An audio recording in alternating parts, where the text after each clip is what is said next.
नमस्कार दोस्तों, मैं Dharmendra Verma online study with DK में आपका बहुत बहुत स्वागत करता हूं। जैसा कि आप सभी को पता है कि एमपीटेट ऑनलाइन एग्जाम आपकी चल रही है।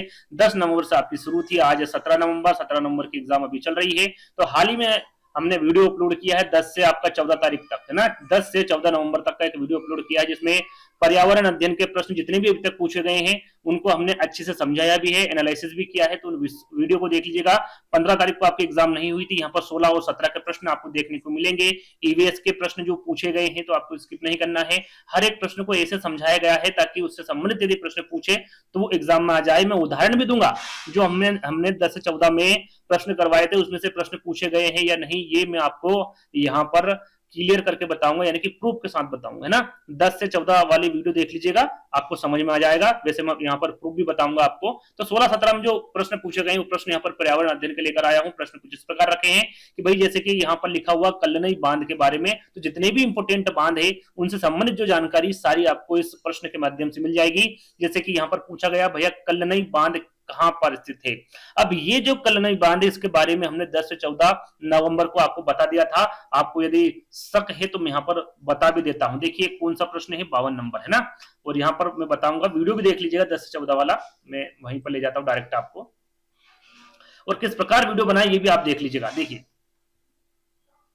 प्रश्न पूछा गया था आपका टिहरी बांध के बारे में। टिहरी बांध के बारे में आपका प्रश्न पूछा गया था, आपको सभी को पता है। इसमें मैंने बांध के बारे में सारी जानकारी दी थी। आप नीचे आएंगे तो यहाँ पर लिखा हुआ है भारत का सबसे पुराना बांध या फिर पहला बांध कौन सा है। आपका कल्लनी बांध के बारे में बताया था, ये सबसे पुराना या फिर पहला बांध है जो कि कावेरी नदी पर स्थित है। इसके बारे में हम आपको पहले बता चुके थे, जो कि आपके प्रश्न में पूछा गया है। तो आप यदि एनालिसिस देखेंगे पूरा, जैसे कि अभी हमने वीडियो बनाया, मेरा नहीं कहीं पर भी आप देखें तो एनालिसिस जो आपको प्रश्न बता रहा है उसके बारे में सारी जानकारी दे रहा है, तो वीडियो आप देख सकते हैं, क्योंकि उसी से संबंधित ही प्रश्न अभी तक पूछे जा रहे हैं। तो मैं वहीं पर निकाल लेता हूँ 52 पर निकाल लेता हूं, क्योंकि 51 तक हम प्रश्न करवा चुके हैं, है ना। जी वो वीडियो आपने नहीं देखा 51 तक, तो वो वीडियो देख लीजिएगा। तो शुरुआत करते हैं। देखिए कल्लनई बांध के बारे में आपसे पूछा गया था 16 तारीख को कि ये कहां पर स्थित है, तो मैंने आपको बता ही दिया था पहले ही, है ना। ये तमिलनाडु में है। कौन सी नदी पर है, तो कावेरी नदी पर है। यदि आपसे पूछ ले आगे कि भारत का सबसे पुराना या फिर पहला बांध कौन सा है, तो वो भी आपका कल्लनई बांध होगा। याद रखिएगा, इंपोर्टेंट है ना। छोटी सी जानकारी दूंगा बांध के बारे में, यानी कि छोटी सी क्या सारी जानकारी दूंगा। इंपोर्टेंट बांध के बारे में बताऊंगा, उनसे संबंधित कुछ तथ्य आपको बताऊंगा कि भाई चीन में सबसे ज्यादा बड़ी संख्या में बांध है ना। ये पूछा गया था आपका एमपीटेट 2022 में प्रश्न पूछा गया था कि सबसे ज्यादा बड़ी संख्या में बांध कहां पर है। वहां पर चीन और भारत का नाम था, है ना। अमेरिका का नाम नहीं था, क्योंकि अमेरिका दूसरे नंबर पे है, भारत तीसरे नंबर पे है। चीन और भारत था। टिक करिए, जिसने भी किया था उस समय पे, वो आपका करेक्ट आंसर होगा, है ना। चीन में सबसे ज्यादा बड़ी संख्या में बांध कहां पर है, चीन में है। उसके बाद में आपका अमेरिका में है, दूसरे नंबर पर अमेरिका में है, तीसरे पे भारत है, चौथे पे जापान है, और पांचवें नंबर पर क्या है आपका ब्राजील है। याद रखिएगा, है ना। दुनिया का सबसे बड़ा बांध पूछ ले, भारत की बात नहीं कर रहा हूं, भारत का मैं आगे बताऊंगा। पहले दुनिया के बारे में जानेंगे फिर भारत के बारे में जानेंगे, है ना। दुनिया का सबसे बड़े बांध के बारे में पूछ ले, थ्री गोरसेल डैम। थ्री गोरसेल डैम ये आपका दुनिया का सबसे बड़ा बांध है, जो चीन के हुबई प्रांत में यागत्सी नदी पर है। यागत्सी, है ना। नदियों के बारे में भी आपको पता होना चाहिए, कौन सी नदी पर कौन सा बांध है, कौन सा बांध बड़ा है, कौन सा छोटा है, कौन सा दुनिया का है, कौन सा भारत का है, सारी जानकारी आपको होना चाहिए। जैसे कि यहाँ पर भारत का और एशिया के बारे में पूछ ले, क्योंकि भारत और एशिया, भारत के बारे में पूछ ले या फिर एशिया के बारे में पूछ ले कि सबसे बड़ा बांध कौन सा है, तो वो है आपका भांगड़ा नागल बांध। अभी ये प्रश्न नहीं आया है, आगे आ सकता है। भारत और एशिया का सबसे बड़ा बांध आपका भांगड़ा नागल बांध होगा। और भांगड़ा नागल बांध की हम बात करें तो ये हिमाचल प्रदेश और पंजाब राज्य में सतलज नदी पर स्थित है। कौन सी नदी पर, सतलज नदी। कहां पर, हिमाचल प्रदेश और पंजाब में, है ना। टेहरी बांध के बारे में सब पूछा ही जा चुका है भैया। टेहरी बांध भारत का सबसे ऊंचा बांध है। देखिए हमने हर टॉपिक का वीडियो बनाया है, हर टॉपिक से प्रश्न बनाया है पर्यावरण में, है ना, और अन्य सब्जेक्ट के भी बनाए हैं। यदि उन वीडियो को देखेंगे तो ये जितने भी बांध है, जितने भी टॉपिक से प्रश्न पूछे जा रहे हैं, सारे के सारे आपको मिलेंगे। एक एक करके देख लीजिएगा, लगभग 15 से 20 टॉपिक आपको कंप्लीट करवाए पर्यावरण अध्ययन के। और एक बात मैं आपको कहना चाहूंगा, 1 मिनट आपका लूंगा मैं यहाँ पर, है ना, कि ऐसा नहीं है कि भैया मेरा पेपर हो गया तो अब छोड़ो चक्कर, है ना। यानी कहने का मतलब है कि आप बात करें यहाँ पर वीडियो की, तो कम से कम 10 से 20 हजार लोग देखते, 10 से 20 हजार विद्यार्थी कम से कम बता रहा हूं मैं, ये 10 से 20 हजार विद्यार्थी क्या वीडियो देखते हैं, जो हम एनालिसिस कर रहे हैं उन पर इतने व्यू आ रहे हैं, डेली वो देख रहे हैं। तो ऐसा तो है नहीं कि भाई 10-20 हजार में कम से कम 100 से 200 बच्चे ऐसे होंगे जिनका पेपर उस दिन होगा जिस दिन मैं एनालिसिस कर रहा हूँ, या फिर एक दिन बाद होगा या 2 दिन बाद होगा। तो इन 100-200 बच्चे में से मात्र 2 से 3 या 4 बच्चे ऐसे होते हैं जो हमें आकर बताते हैं कि सर इस प्रकार के प्रश्न पूछे गए, इन टॉपिक से प्रश्न पूछे गए। ये 100-200 या फिर 500 बच्चे जितने भी आप ले सकते हैं, है ना, इनमें से मात्र 4 या 5 बच्चे ऐसे होते हैं जो कि हमें एनालिसिस बताते हैं कि सर इस प्रकार से प्रश्न पूछे गए हैं, इस टॉपिक से प्रश्न पूछे गए। तो ये आज की जो युवा पीढ़ी है ये थोड़ा सा समझे उस बात को कि भैया आपको भी तो किसी ने बताया होगा, जो हम एनालिसिस करते हैं, जो हम प्रश्न बताते हैं, आप जो ये वीडियो देख रहे हैं ये किसी ने किसी बच्चों ने तो बताया होगा, आपका भी तो भला हुआ होगा, तो आप क्यों नहीं करते हैं? ये 100-200-500 बच्चे यदि एक एक 2-2 प्रश्न बताए तो कितने सारे प्रश्न हो जाएंगे ना, लगभग 20 से 30 प्रश्न आपके कंप्लीट हो जाएंगे। पूरे 150 प्रश्न की बात कर रहा हूं मैं, है ना, एक सब्जेक्ट की बात नहीं कर रहा हूं। 25 से 30 प्रश्न यदि आपने बता दिए तो क्या गलत हो जाएगा? आपको पता चल जाएगा भाई किस टॉपिक से प्रश्न आ रहे हैं, कौन से प्रश्न आ रहे हैं, है ना। ये नहीं है कि भाई हमारा तो हो गया, बस हो गया, अब हम क्या करें, हमारे पास टाइम नहीं है, या फिर हम तो बस में है तो हम तो ऐसा है तो हमारा हम बताएंगे तो हमारा क्या होगा, ऐसा नहीं है ना। कुछ बातें ऐसी होती हैं, कुछ काम ऐसे होते हैं कि जो आपने कर दिया और भूल जाओ उनको, है ना। ऐसा नहीं है कि उसका आप कुछ देखो कि मेरा क्या भला हुआ इससे, है ना। तो ये सारी चीजें आपको देखना चाहिए। जैसे ही आपका एग्जाम हो जाए, कहीं ना कहीं किसी न किसी रूप में आपका फायदा जरूर होगा, चाहे आप हमें बता रहे हैं या किसी और को बता रहे हैं, किसी को भी बताएं, कहीं पर भी बताएं। मैं मेरी बात नहीं कर रहा हूं, ताकि जो बच्चे की एग्जाम है उनका भला हो जाए। किस प्रकार के प्रश्न पूछा है, इसमें ऐसा तो ही नहीं भैया नॉर्मलाइजेशन है कि भैया 100 नंबर पर सब सिलेक्शन हो जाएगा तो ये मेरा 101 नंबर ले आएगा कि 120 नंबर ले आएगा। ये सिर्फ पात्रता परीक्षा है, इसमें सिर्फ बच्चे पास होंगे, है ना। आपके यदि 75 नंबर है, ओबीसी एसटीएससी वगैरह से है तो 75 नंबर है, आप पास हो जाएंगे। जनरल में आप है 90 नंबर आपके आ जाएंगे, आप पास हो जाएंगे, कोई बड़ी बात नहीं है। इतने ही नंबर आने आगे ले आएंगे तो और अच्छी बात है ना। तो यदि आपका पेपर है आने वाले समय में तो आपको बताना चाहिए। मैं मेरा नहीं बोल रहा हूं कि मेरे को ही बताओ, किसी को भी बताओ, बताना चाहिए जो आपको पता है कि भाई इस प्रकार के प्रश्न पूछे जा रहे हैं, इस टॉपिक से प्रश्न पूछे जा रहे हैं, तो किसी न किसी बच्चे का भला होगा, वो दुआ देगा, है ना। जैसे कि हमसे बोलते हैं आके कमेंट से, सर बहुत अच्छा किया आपने बता के, तो आप बता रहे हैं, हमारे माध्यम से आपको दुआ लग रही है, ये हमारा सिर्फ हम एक जरिया है, एक माध्यम जिनको हम आपको बता रहे हैं ना। लेकिन बताया किसने है? आपने बताया है। अब बात करेगी, कोई बताते कि सर आप नाम नहीं बताते, किस किस का नाम बताए। देखिए नाम बताने नहीं बताने से कुछ फर्क नहीं पड़ता, आप प्रश्न बताइए। जो बच्चे कमेंट करके लिखते हैं कि सर बहुत अच्छा किया सर आपने ये वाले प्रश्न बताकर, हम आपने जो एनालिसिस किया उसमें बहुत सारे प्रश्न आ रहे हैं, जो टॉपिक बताए, तो हमें भी अच्छा लगता है ना। तो ये सारी चीजें आपको ध्यान में रखना है, आगे भविष्य में भी रखना है, आज ही नहीं, है ना। चलिए आगे देख लेते हैं। थोड़ा सा आपका समय ज्यादा ले लिया मैंने, 2 से 5 मिनट, क्षमा चाहूंगा, है ना। चलिए कहां थे हम भैया? टिहरी बांध पे। टिहरी बांध भारत का सबसे ऊंचा बांध है ना, याद रखिएगा। टिहरी बांध क्या है? भारत का सबसे ऊंचा बांध है। एशिया का पूछे तो सबसे दूसरा बांध है, और दुनिया का पूछे तो ये सबसे 8वां ऊंचा बांध है टिहरी बांध, जो कि अभी तक पूछा जा चुका है। और यहाँ कहां पर स्थित है? तो यहाँ उत्तराखंड में टिहरी जिले में स्थित है। नदी की हम बात करें तो भागीरथी नदी आपको देंगे विकल्प में, विलंगना दे दे तो भी आपको गलत नहीं करना है। दोनों ही नदियों पर ये बना हुआ है आपका टिहरी बांध, है ना। चलिए इसकी ऊंचाई की बात कर ले, क्योंकि सबसे ऊंचा बांध है तो 261 मीटर की इसकी ऊंचाई है। अब बात कर लेते हैं सबसे लंबे बांध की, तो भैया वो है हीराकुंड बांध, है ना। 25.8 किलोमीटर की लंबाई के साथ सबसे लंबा बांध है। यदि विकल्प में 26 किलोमीटर पे दे दे तो आपको कंफ्यूज नहीं होना है ना, लगभग दे सकते, कोई बड़ी बात नहीं है। 25.8 दे दे तो बहुत अच्छी बात है ना। 25.8 किलोमीटर की लंबाई के साथ सबसे लंबा बांध है आपका हीराकुंड बांध, और भारत में उड़ीसा के सबलपुर जिले के पास महानदी पर स्थित है। कौन सी नदी पर? महानदी पर स्थित है। कहां पर? उड़ीसा के सबलपुर जिले में, है ना। तो सारी चीजें एक एक करके आपको बताएंगे, याद कर लीजिएगा। बात करें हम यहाँ पर हीराकुंड के निर्माण के बारे में, कब शुरू किया गया था? तो 1948 में शुरू किया गया था। और याद रखिएगा इंपोर्टेंट, इसे ग्रेट एनीकट के नाम से भी जाना जाता है। किसे? आपका हीराकुंड बांध को। यहाँ पर कुछ इंपोर्टेंट आपके बांध के बारे में बता देते हैं। ये प्रश्न में पहले भी बता चुका हूं, ये बांध के बारे में पहले भी बता चुका हूं, एक बार रिवीजन आपका हो जाएगा, है ना। बात करें हम यहाँ पर, देखिए नाम बताएंगे बांध का, उसके बाद कौन से राज्य में कौन सी नदी पर है, किस वर्ष इसकी स्थापना हुई थी, सारी चीजें आपको बताएंगे, है ना। तो टिहरी बांध के आपको बता ही चुके हैं भैया, ये उत्तराखंड में भागीरथी नदी पर है। 1978 में इसकी स्थापना हुई थी। श्रीशैलम इंपोर्टेंट आईएमपी प्रश्न है, याद कर लीजिएगा भैया, ये आंध्र प्रदेश में है, कृष्ण नदी पर स्थित है। 1960 में इसकी स्थापना हुई थी। भांगड़ा नागल बांध, ये भी इंपोर्टेंट है भैया, हिमाचल प्रदेश, सतलज नदी, 1948 में स्थापना हुई थी। नागार्जुन सागर बांध, ये आपका आंध्र प्रदेश और तेलंगाना में है ना। कृष्णा नदी पर स्थित है, 1967 में इसकी स्थापना हुई थी। इडुक्की, इडुक्की भी इंपोर्टेंट है भैया, मतलब कितना कहने का है 20 जो मैं आपको बताऊंगा 20 से कोई 20 ही इंपोर्टेंट है, आईएमपी याद इनको कर लेना है। इडुक्की जो है ये केरल में है, पेरियार नदी पर स्थित है, 1976 में इसकी स्थापना हुई थी, है ना। सरदार सरोवर बांध की हम बात करें तो गुजरात में स्थित है, नर्मदा नदी पर स्थित है, 1987 में इसकी स्थापना हुई थी, है ना। चलिए, शिवाना समुद्र बांध आपका कर्नाटक में है, कावेरी नदी पर स्थित है और 1902 में इसकी स्थापना हुई थी। तिस्ता बांध की हम बात करें तो भैया सिक्किम में स्थित है, तिस्ता नदी पर स्थित है, 2003 में इसकी स्थापना हुई थी। कोयना के बारे में पूछा जा चुका है, कोयना बांध के बारे में आपके अभी हाल ही में 2024 में पूछा जा चुका है। कोयना बांध महाराष्ट्र में स्थित है, कोयना नदी पर स्थित है, 1956 में इसकी स्थापना हुई थी।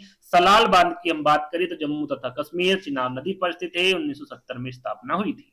रंजित सागर बांध की हम बात करें तो पंजाब में स्थित है, रावी नदी पर स्थित है, 1981 में इसकी स्थापना हुई थी। चलिए, मंचकुंड बांध की हम बात करें तो ये ओडिशा में स्थित है, मंचकुंड नदी पर स्थित है, 1955 में इसकी स्थापना हुई थी। हीराकुंड की हम बात करें तो ये ओडिशा में स्थित है, महानदी पर स्थित है, 1957 में इसकी स्थापना हुई थी। रंगित बांध की हम बात करें तो सिक्किम में स्थित है, नदी की बात करें तो रंजित नदी पर स्थित है, 2000 में इसकी स्थापना हुई थी। बाणसागर की हम बात करें तो बाणसागर मध्य प्रदेश में स्थित है ना, और सोन नदी पर इसकी स्थापना हुई थी, ये याद कर लीजिएगा, मध्य प्रदेश से संबंधित ये बांध है। तो बाणसागर आपका मध्य प्रदेश, सोन नदी पर स्थित है, 2006 में इसकी स्थापना हुई थी। इंदिरा सागर बांध की हम बात करें तो मध्य प्रदेश में स्थित है, नर्मदा नदी पर ये बना हुआ है, 2005 में इसकी स्थापना हुई थी। मुक्कोबू बांध तमिलनाडु में स्थित है, कावेरी नदी पर स्थित है, 1838 में इसकी स्थापना हुई थी। नागपा झाकड़ी बांध की हम बात करें तो भैया हिमाचल में स्थित है, सतलज नदी पर है, 1993 में इसकी स्थापना हुई थी। ओमकारेश्वर की हम बात करें, देखिए ओमकारेश्वर है तो ओमकारेश्वर में स्थित नहीं है, कहां पर है, ओडिशा में है, इंद्रावती नदी पर स्थित है, 1996 में इसकी स्थापना हुई थी। ये ओमकारेश्वर आपको पता होगा एमपी में है ना, ओमकारेश्वर मंदिर। तो ऐसा नहीं है कि ओमकारेश्वर पूछ ले तो आप एमपी लगाते, मध्य प्रदेश लगाते, नहीं, ओडिशा इसका करेक्ट आंसर होगा, नदी होगी इंद्रावती, है ना। करछम वांगतू आपका हिमाचल प्रदेश में स्थित है, और कौन सी नदी पर है, सतलज नदी पर, 2005 में इसकी स्थापना हुई थी। तो ये जो 20 बांध मैंने आपको बताए पहले ही बता चुका हूं, स्क्रीनशॉट ले लीजिएगा, अच्छे से याद कर लीजिएगा। आगे हम बढ़ते हैं। आगे बढ़ने से पहले मैं आपको बता दूं कि ये जो 53वां प्रश्न है काफी बड़ा होने वाला है, काफी बड़ा होने वाला है। यदि अर्जुन पुरस्कार या फिर किसी पुरस्कार से प्रश्न पूछ लिया, मेजर ध्यानचंद खेल रत्न, अर्जुन पुरस्कार, द्रोणाचार्य पुरस्कार, मौलाना अब्दुल कलाम आजादी ट्रॉफी, तेनजिंग नार्गे राष्ट्रीय साहित्य पुरस्कार, तो यहाँ पर मैंने 2020 से 2024 तक जितने भी पुरस्कार हुए हैं, जो भी इंपोर्टेंट पुरस्कार मैंने आपको बताए पांचों, इनमें किन किन को 2020 में मिला, 21 में, 22 में, 23 में, 24 में, सारी चीजें एक एक करके रखी है ना। बहुत सारे हैं, आपको याद नहीं होंगे, ये मुझे भी पता है और ये आपको भी पता है, इतने कम समय में नहीं होंगे। तो आपको क्या करना है, वीडियो को जब आप एग्जाम हॉल में जाएं, उससे मुश्किल से 15-20 मिनट 1 घंटे पहले देख के चली जाइएगा, है ना।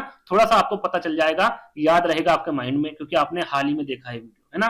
तो मैं पांचों खेलों के बारे में आपको बताऊंगा। अर्जुन पुरस्कार किसने दिया है, हमें देखिए 4 विकल्प तो मिले नहीं है, जितने भी 2020 में अर्जुन पुरस्कार है सारे हम बात करेंगे। तो यहाँ पर इसे खेल में उत्कृष्ट प्रदर्शन के लिए अर्जुन पुरस्कार दिया जाता है। तो जो इंपोर्टेंट आपके पुरस्कार, जैसे मेजर ध्यानचंद खेल रत्न पुरस्कार, ये प्रथम पुरस्कार होता है ना खेल में। अर्जुन पुरस्कार हो गया, द्रोणाचार्य पुरस्कार हो गया, मौलाना अबुल कमाल आजादी ट्रॉफी हो गया, और तेनजिंग नोर्गे राष्ट्रीय साहित्य पुरस्कार हो गया, साहसिक, है ना।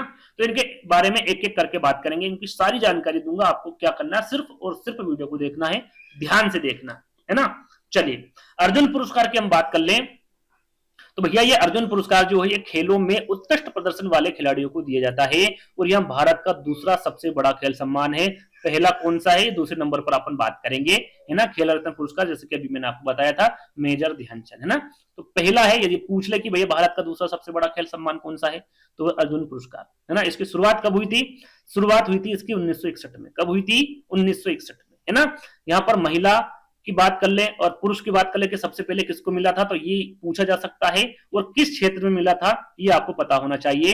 तो भैया हम यहाँ पर पुरुष की बात करें तो तीरंदाजी के क्षेत्र में मिला था इनको अर्जुन पुरस्कार। सबसे पहले प्राप्त करता है कृष्णदास, याद रख लीजिएगा नाम, कौन है, कृष्णदास है। तीरंदाजी के क्षेत्र में अर्जुन पुरस्कार पाने वाले जो प्रथम व्यक्ति होंगे वो कृष्णदास होंगे। कब मिला था, 1961 में। इसकी शुरुआत भी कब हुई थी, 1961 में हुई थी। महिला को कब मिला था भैया अर्जुन पुरस्कार? तो ये मिला था 1962 में, बैडमिंटन में मिला था। किसको मिला था? मीना शाह को। नाम रख लीजिएगा, कृष्णदास और मीना शाह, है ना, इनको अर्जुन पुरस्कार मिलने वाली ये पहली महिला थी और ये पहले व्यक्ति थे, है ना, याद रखिएगा, दोनों इंपोर्टेंट है। अब यहां पर आप देखेंगे तो कोई कोई व्यक्ति तो वीडियो छोड़ के चला जाएगा कि भैया 2020 से 21, 22, 23, 24 ये कितने सारे हैं, कैसे याद करेंगे? देखिए, याद करने की मैं नहीं कह रहा हूं आपको, है ना, ये मुझे भी पता है कि आपसे याद नहीं होंगे, है ना, लेकिन क्या करें, कोई सा भी प्रश्न एमपी टेट में उठा के दे देते हैं, कोई सा भी 2020 से 24 तक आपके जो करंट में है वो पूछे जा रहे हैं और पूछे जा सकते हैं। तो मेरा मतलब ये है कि आप सिर्फ इसको सुन ले, है ना, एक बार सुन लेंगे, अभी सुन लेना, और जब आप एग्जाम देने जाए तब देख लेना, है ना, इतना समय नहीं था, मैंने भी स्क्रीनशॉट लगाया हुआ है ना, कोई इसमें झोलझाल वाली बात नहीं, स्क्रीनशॉट के माध्यम से वीडियो बना रहा हूं मैं, ये स्क्रीनशॉट है और ये आपका अपना गूगल से उठाया हुआ है ना। तो ये याद रखिएगा भैया, यहाँ पर वर्ष दे रखा, प्राप्तकर्ता दे रखा, खेल दे रखा है, तो मैं एक एक करके पढ़ूंगा, पढ़ता जाऊंगा, है ना, ज्यादा समय आपका व्यतीत नहीं करूंगा। देखिए, अतुल दास को 2020 में मिला था, क्योंकि हाल ही में पूछ लिया गया भैया आपसे अर्जुन पुरस्कार, अब यहाँ पर नाम कौन सा था, कोई सा भी नाम दे सकते हैं। तो ये ऐसा आप कर सकते हैं कि यदि आपके पास समय रहे तो इनको अलग अलग कर लीजिएगा, है ना, जैसे तीरंदाजी के जितने भी अभी तक मिले हैं 2020, 21, 22, 23, 24 में, वो अलग लिख लीजिएगा, व्यायाम से, बैडमिंटन से, तो अलग अलग लिख लेंगे, तो आपको यहाँ पर खेल याद करने की जरूरत नहीं रहेगी, सिर्फ नाम आप याद कर लीजिएगा। तो बात करें अतुल दास की, तीरंदाजी में इनको 2020 में मिला था, यहाँ पर सन नहीं बताऊंगा, जब 2020 खत्म हो जाएगा 2021 आ जाएगा ना। आपका तुदी चंद आपका व्यायाम में मिला था, सॉरी, और रंकी रेड्डी आपका बैडमिंटन में मिला था, चिरांग शेट्टी बैडमिंटन में, विशेष भृंगवंशी आपका बास्केटबॉल में मिला था इनको। यहाँ पर सारे के सारे कौन से हैं? ये अर्जुन पुरस्कार वाले हैं, ये, है ना, अर्जुन पुरस्कार जिनको मिला है वो सारे नाम यहाँ पर इंक्लूड है ना। यहाँ पर हम लवलीना बोरगोहिन की बात करें तो मुक्केबाजी में इनको मिला था ईशांत शर्मा और दीप्ति शर्मा, क्रिकेट में इनको अर्जुन पुरस्कार मिला था। सावंत अजय अनंत को घुड़सवार में मिला था, है ना, और संदेश झिंगन को फुटबॉल में, अदिति अशोक को गोल्फ में। यहाँ पर हॉकी की बात करें तो हॉकी में आपका आकाशदीप सिंह और दीपिका ठाकुर, इन दोनों को ही अर्जुन पुरस्कार मिला था 2020 में, है ना। कबड्डी की हम बात करें तो दीपक निवास हुड्डा को कबड्डी में मिला था, खो खो में आपका सरिका काले को मिला था, रोइंग में आपका दबू बपन भोकनाल को मिला था। शूटिंग की बात करें तो मनु भाकर और सौरभ चौधरी, इन दोनों को शूटिंग में 2020 में अर्जुन पुरस्कार मिला था। टेबल टेनिस की हम बात करें तो मधुरिका पाटकर और दिविज शरण, इन दोनों को ही अर्जुन पुरस्कार मिला था 2020 में। शीतकालीन खेल की हम बात करें तो शिवा केशवन को मिला था। कुश्ती की हम बात करें यहाँ पर दीवा काकरान और राहुल अवेयर, इन दोनों को ही अर्जुन पुरस्कार मिला था। सुयश जाधव को तैरने में मिला था और ये शायद पूछा गया है ना, सुयश जाधव के बारे में। अब कौन सा प्रश्न पूछा है इसकी जानकारी देखिए मुझे नहीं है, यदि आपको पता है, आपका एग्जाम था 16 तारीख को, तो आप बता सकते हैं। संदीप चौधरी एथलीट के माध्यम से इनको मिला, मनीष नरवाल शूटिंग में मिला है ना, अर्पिदर सिंह व्यायाम में, सिमरनजीत कौर मुक्केबाजी में, शिखर धवन जो कि क्रिकेटर है, इनको अर्जुन पुरस्कार मिला है 2021 में, है ना। ये 2020 यहाँ पर खत्म हो गया, अब चल रहा 2021। अमरदीप सिंह, सिमरनजीत कौर और शिखर धवन, ये 2021 में इनको अर्जुन पुरस्कार मिला है। और भी 2021 में बहुत सारे पुरस्कार मिले हैं। CM भवानी देवी, बाढ़ लगाना, यहाँ पर देखिए हॉकी में बात करें तो मोनिका मलिक और वंदना कटारिया, 2021 में इनको अर्जुन पुरस्कार मिला है। कबड्डी की हम बात करें तो संदीप नरवाल, मलखम की बात करें तो हिमानी उत्तर परब, शूटिंग की बात करें तो अभिषेक वर्मा, टेनिस की हम बात करें तो अंकित रेना, और कुश्ती की हम बात करें दीपक पुनिया। यहाँ पर देखिए हॉकी में यहाँ पर एक साथ दे रखे हैं, है ना, 1 2 3 4 5 6 7 8 9 10 11 12 13 14 15 16 लोगों को यहाँ पर देखिए हॉकी में अर्जुन पुरस्कार मिला 2021 में। कौन कौन है वो? दिलप्रीत सिंह है ना, हरमनप्रीत सिंह है, रूपदरपाल सिंह है, सुरेंद्र कुमार है, अमित रोहिदास है, वीरेंद्र लाकड़ा है, सुमित वाल्मीकि है, नीलकंठ शर्मा है, हार्दिक सिंह है, विवेक सागर प्रसाद है, गुरजत सिंह है, मनदीप सिंह है, शमशेर सिंह है, ललित कुमार उपाध्याय है, वरुण कुमार है और सिमरनजीत सिंह है। ये सभी के सभी को हॉकी में अर्जुन पुरस्कार मिला है ना।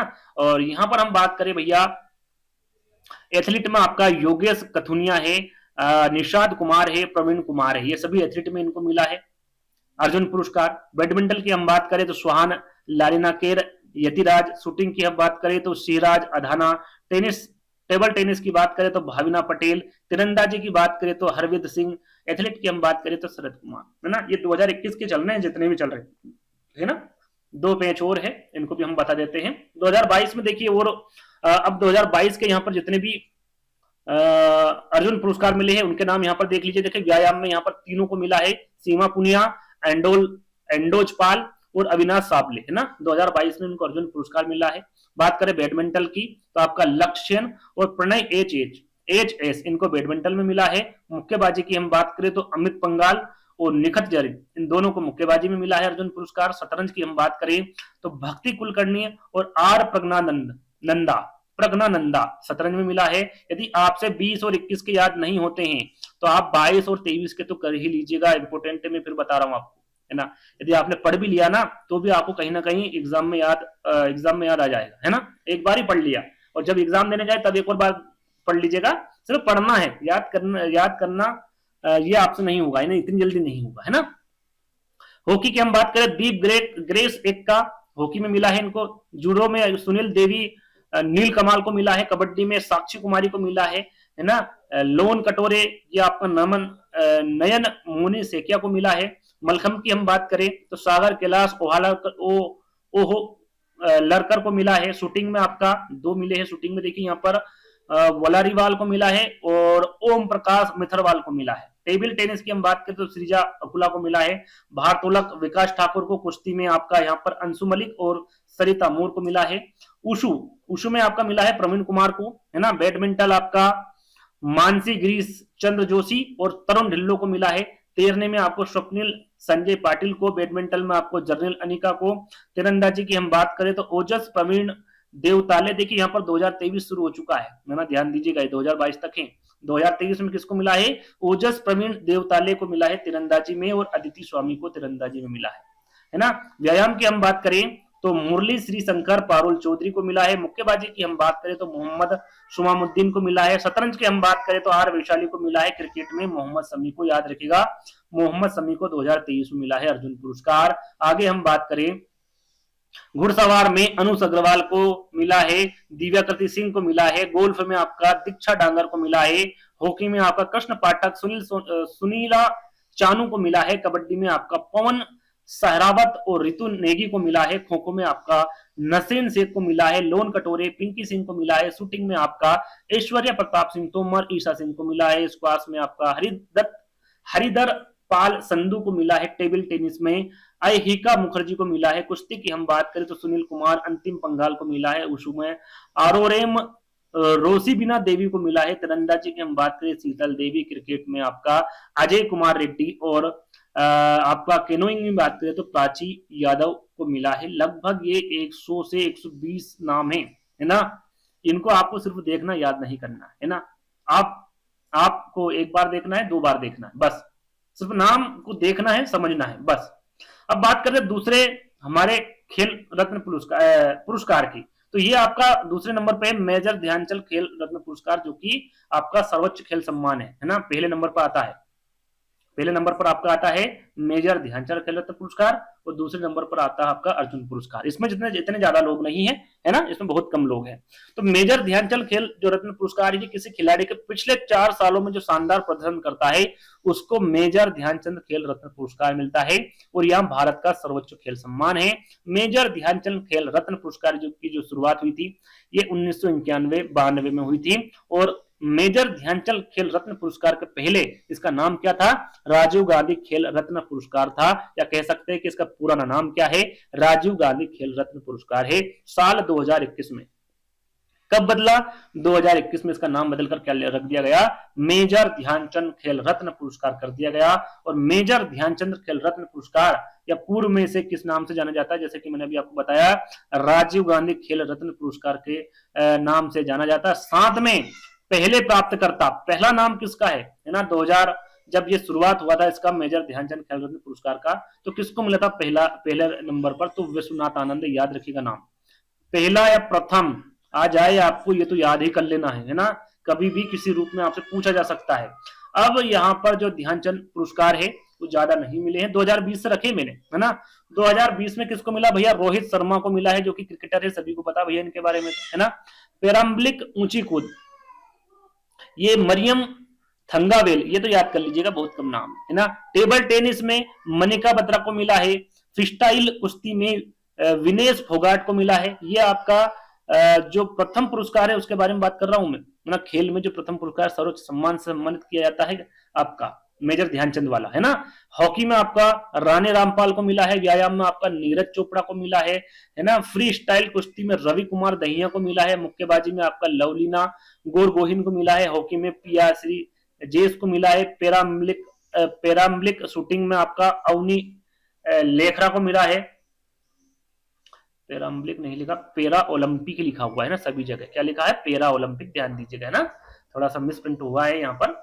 और पैरा एथलीट में आपका सुमित अतिल को मिला है। 2021 की बात की जा रही है यहाँ से है ना, मैं बताना भूल गया आपको। ये 2020 में 1 2 3 4 5 नाम है। उसके बाद में 2021 में नीरज चोपड़ा, रवि कुमार दहिया, लवलीना बोरगोई, पीआर श्रीजेश, अवनी लेखरा, सुमित अंतिल, प्रमोद भगत और कृष्णनगर। ये पैरा एथलीट में, इनको पैरा बैडमिंटन में, इनको भी पैरा बैडमिंटन में आपका ये जो पुरस्कार है ये मिला है ना। 2021 की अभी 21 चल रहा है ना, जिसमें सुमित अंतिल बता दिया है हमने, प्रमोद भगत बता दिया है, कृष्णनगर बता दिया है। Manish Narwal para Olympic shooting में मिला है। मिताली राज क्रिकेट में मिला है इनको। सोनाली छेत्री फुटबॉल में मिला है। मनप्रीत सिंह इनको हॉकी में मिला है। यहाँ पर हो गए 2021 के समाप्त है ना। 2022 में सिर्फ शरत कमल को मिला है टेबल टेनिस में। 2023 में चिराग शेट्टी बैडमिंटन में मिला है। और सात्विक साईराज रंकी रेड्डी इनको भी बैडमिंटन में मिला है। आपका कौन सा पुरस्कार? मेजर ध्यानचंद खेल रत्न पुरस्कार। याद रखिएगा, स्क्रीनशॉट ले लीजिएगा और पढ़ लीजिएगा आराम से। द्रोणाचार्य पुरस्कार के बारे में पढ़ ले भैया। इसकी शुरुआत कब हुई थी? तो इसकी शुरुआत हुई थी 1985 में। और यहाँ पुरस्कार खेल कोचिंग में जो उत्कृष्टता के लिए दिया जाता है, जो कोचिंग उत्कृष्ट अच्छा प्रदर्शन करती है ना, उनको ये सम्मान दिया जाता है, पुरस्कार दिया जाता है। भालचंद्र, याद रखिएगा, भालचंद्र भास्कर भागवत वर्ष 1985 में द्रोणाचार्य पुरस्कार से सम्मानित होने वाले पहले व्यक्ति थे। कौन थे? भालचंद्र भास्कर भागवत, याद रखिएगा नाम है ना। द्रोणाचार्य पुरस्कार पहली बार साल 1985 में दिया गया था। इसे पाने वाले पहले 3 लोग थे। पहले नंबर पर कौन है? भालचंद्र भास्कर भागवत। लेकिन 3 लोगों को दिया गया था है ना। भालचंद्र भास्कर भागवत कुश्ती में दिया था इनको। ओम प्रकाश भारद्वाज को बॉक्सिंग में दिया था। O.M. नाम्बियार को एथलेट में दिया था आपका पुरस्कार। कौन सा? द्रोणाचार्य पुरस्कार, याद रखिएगा है ना। बात करें द्रोणाचार्य पुरस्कार पाने वाले पहली महिला के बारे में बात कर ले। अभी हमने पुरुष के बारे में बात की। तो ये भारोत्तोलक कोच हंसा शर्मा थी। कौन थे? भारोत्तोलक कोच थी हंसा शर्मा। इनको द्रोणाचार्य पुरस्कार मिला था। कब मिला था? 2000 में मिला था। नाम याद कर लीजिएगा। द्रोणाचार्य पुरस्कार पाने वाले पहले विदेशी कोच क्यूबा के ब्लास इंग्लेशियर फर्नांडिस थे। उन्हें यह पुरस्कार साल 2022 में मिला। प्रश्न को ध्यान से पढ़ना है। पूछा जाए कि द्रोणाचार्य पुरस्कार पाने वाले पहले विदेशी कोच कौन से थे? विदेशी कोच के बारे में पूछा गया है। ये क्यूबा के रहने वाले थे। नाम था इनका ब्लास इंग्लेशियस फर्नांडिस है ना। 2012 में मिला था। आ गया समझ में। सुनीता शर्मा भारत की पहली महिला क्रिकेट कोच है। उन्हें साल 2005 में द्रोणाचार्य पुरस्कार मिला था। महिला क्रिकेट कोच के बारे में पूछे, पहला किसको मिला था? सुनीता शर्मा को। कब मिला था? 2005 में। याद रखिएगा, इंपोर्टेंट है। चलिए, यहाँ पर मैंने नाम और क्यों नहीं रखे? क्योंकि 2017 के बाद अभी तक किसी को ये पुरस्कार मिला नहीं है। मौलाना अबुल कलाम आजाद ट्रॉफी की हम बात करें, भैया मौलाना अबुल कलाम ट्रॉफी जो आजाद ट्रॉफी जो पिछले वर्ष के खेलों में सर्वश्रेष्ठ प्रदर्शन वाले करने वाले जो विश्वविद्यालय इनको प्रदान की जाती है ना। और यहाँ ट्रॉफी की शुरुआत कब हुई थी? 56-57 में हुई थी। 1956-57 में आपकी अमोला अबुल कलाम आजाद ट्रॉफी की शुरुआत हुई थी। प्रथम विजेता के बारे में पूछे तो आपके बॉम्बे विद्यालय, और ये कहां पर है? मुंबई में है। प्रथम विजेता के बारे में याद रखिएगा। अब 2019 से 23 तक आपको पता होना चाहिए, ज्यादा नहीं है, 4-5 नाम है। 2019 के बारे में पूछे तो पंजाब विश्वविद्यालय द्वारा जीता गया था, चंडीगढ़ के हैं। 2020 पंजाब विश्वविद्यालय चंडीगढ़। 2021 पंजाब विश्व, देखिए यहाँ पर 19, 20, 21 तो आपको एक ही नाम याद करना है। पंजाब विश्वविद्यालय द्वारा जीता गया है। कहाँ है ये विश्वविद्यालय? चंडीगढ़ में। 22 और 23 में एक नाम याद करना है, गुरु नानक देव विद्यालय। ये दोनों कहां पर है? अमृतसर में है ना। 22-23 में जो जीतने वाले आपका जो मौलाना अबुल कलाम आजाद ट्रॉफी है, ये आपका 19, 20, 21 में पंजाब विश्वविद्यालय जीता और 22-23 में गुरु नानक देव विश्वविद्यालय जीतता आ रहा है। ध्यान दीजिएगा। चलिए, तेनजिंग नार्गे राष्ट्रीय साहसिक पुरस्कार के बारे में हम बात कर लेते हैं। भैया ये किस खेल में दिया जाता है, क्यों दिया जाता है? तो तेनजिंग नार्गे राष्ट्रीय साहसिक पुरस्कार भारत का सर्वोच्च साहसिक खेल सम्मान है। और यह पुरस्कार जो प्रसिद्ध पर्वतारोही तेनजिंग नार्गे हैं, इनके नाम पर रखा गया है। कौन थे भैया? ये प्रसिद्ध पर्वतारोही थे तेनजिंग नार्गे, इन्हीं के नाम पर ये पुरस्कार दिया जाता है। और जो साहसिक लोग होते हैं उनको ये पुरस्कार दिया जाता है। कब इसकी स्थापना की गई थी? 1993-94 में इसकी स्थापना की गई थी। और यहाँ पुरस्कार पहली बार कब दिया गया था?